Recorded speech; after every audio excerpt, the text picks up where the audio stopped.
Hello everyone and welcome to another edition of Let's Talk Mortgages. My name is Stilini and today we're discussing a common mortgage question, buy-to-let versus residential mortgages.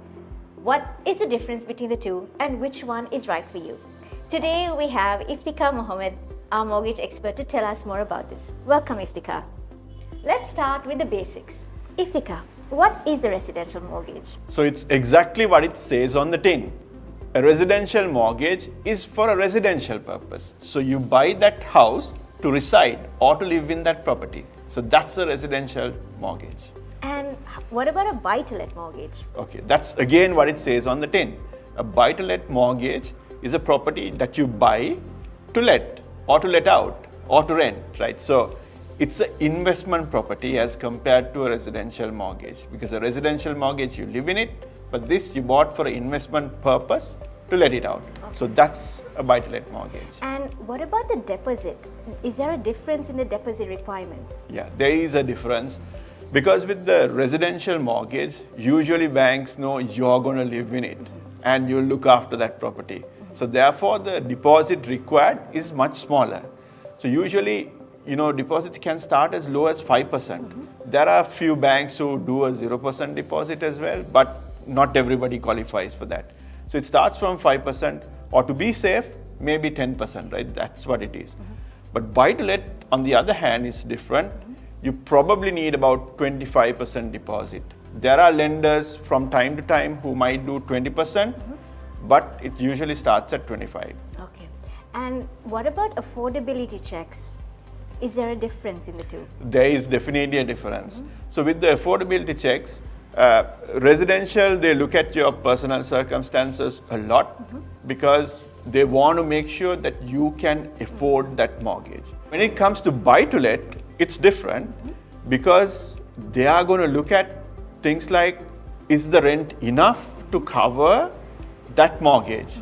But just because you get, let's say, £1,000 rent and your mortgage payment is £900, you're not going to get the mortgage. They do something called a stress test in the background. So stress tests, they take into account factors like, okay, there won't be tenants for a few months of the year.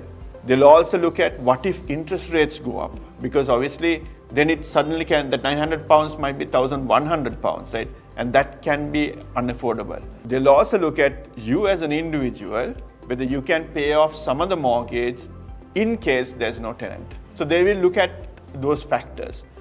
But usually, buy-to-let mortgages are a little less strict when it compares to a residential mortgage to get that mortgage. Because with the residential, you have to prove a lot about your affordability.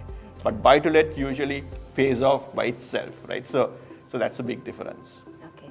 Iftika, you mentioned that the deposit requirements for a buy-to-let is 25%, whereas for a residential it's 5 to 10. Why is there such a difference? It's the risk factor. Usually banks think a buy-to-let is a bit more risky because obviously you're not living in the property and somebody else is, and it's an investment property. So therefore they will want a bigger deposit on that. But whereas the residential, you're going to live in it, you're going to take care of it, and they're much more stricter with criteria in checking whether you can afford the mortgage. So therefore, they can always afford to give it for less. And what about the interest rates? Would they be similar or? Usually residential ones are much cheaper, again because of the risk factor. Because remember, buy-to-let is an investment property. So the bank is taking a risk as well, right? So therefore, they will factor that into the interest rate. Usually there's about a 1% difference between the two on average. So that's kind of what it is. Thank you, Iftika. So the 4 key takeaways from what you just told us is the purpose. Residential mortgages are for you to live in, whereas a buy-to-let mortgage is for you to rent out.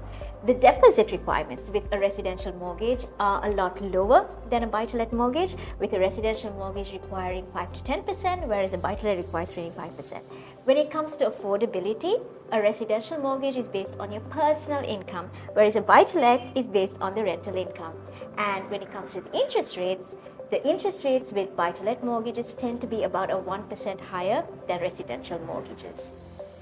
Great. So now that we know the differences between a buy-to-let and a residential mortgage, let's answer some of those common questions that people ask. Iftika, so people ask, can I live in a buy-to-let property? That's a strict no. Usually a buy-to-let property is exactly for what it's meant for. So you're supposed to rent it out. So if you need to live in that property, you got to get permission from the bank. Okay. And through my experience, banks don't usually give you permission because buy-to-let properties are an interest-only mortgage. And there is a concept called a backdoor residential in the mortgage world. Lenders don't like backdoor residential because people can just get a buy-to-let and they can go and live in it tomorrow. So otherwise, what people will do is they'll go and buy a property and they'll go and live in it. So banks don't like, because like I said at the beginning, they don't look at your income when they look at the buy-to-let. So that might be an easy route for people. So therefore, backdoor residential is not generally allowed, so you're unlikely to get permission. So does this mean that I can't rent out my home when I have a residential mortgage? Again, it's intended for the purpose for you to live the residential mortgage. So if that intention is going to change, you need to tell the bank and get permission from the bank. So with a situation like that, banks do something called a consent to let. They don't have to give you a consent to let, but quite often lenders give you a consent to let. It might come with a fee, but that's the arrangement that you have with the bank. But you still need to get permission. That's the most important thing. Okay. And the next question is, so which one is easier to get? It really depends, because if you're looking at a buy-to-let, generally it's easier to get, provided you have some kind of income and provided those rental numbers meet and you have a deposit.